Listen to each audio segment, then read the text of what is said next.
শুভ সকাল। তো রোজকার মতো আমাকে তো জামা কাপড় প্রচুর ধুতে হয়, তো আজকেও সেই জামা কাপড় নিয়ে বসে পড়েছি। তো সকালবেলা দেখো কতগুলো জামা কাপড় ভিজিয়ে নিয়েছি, আর এই যে জামা কাপড়গুলো নিয়ে যাচ্ছি, তো এইগুলো পাশে বেলকনিতে আমি মেলে দেবো, কারণ এখন তো গরম পড়ে গেছে, ছাদে আমি একদমই যাব না।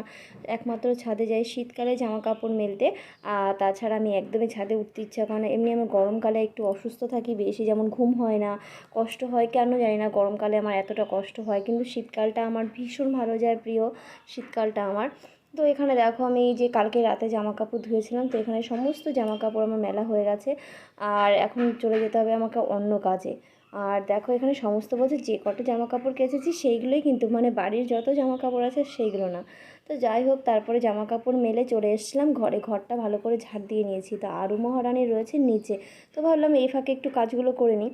তো ঘরটা ঝাড় দিয়ে ঘরটা মুছে নিয়েছিলাম, ঘরটা মোছার পরে হাত পা ধুয়ে চলে গেলাম রান্না করতে। তো এখানে রান্না করেছিলাম ঝিঙে, আর করেছিলাম পেঁপে আলু দিয়ে তরকারি। আর তারপর ওদের দুপুরবেলা স্নান করিয়ে খাওয়া দাওয়া করিয়ে ঘুম পাড়িয়ে দিয়েছিলাম, আর বিকেলবেলা তো কিছু একটা খেতে হবে, তার জন্য বিকেলবেলা দেখো একটু চিকেন পকোড়া বানিয়ে নিয়েছিলাম ছোটো ছোটো করে। তো আলুর তো কী বলবো, চিকেন খুব ভালোবাসে, ও তো পেয়ে ভীষণ খুশি, দেখো তোমাদের কীভাবে দেখাচ্ছে ও। তো আমিও একটা খেয়ে নিলাম, না হলে আমি আর পরে পাবো না।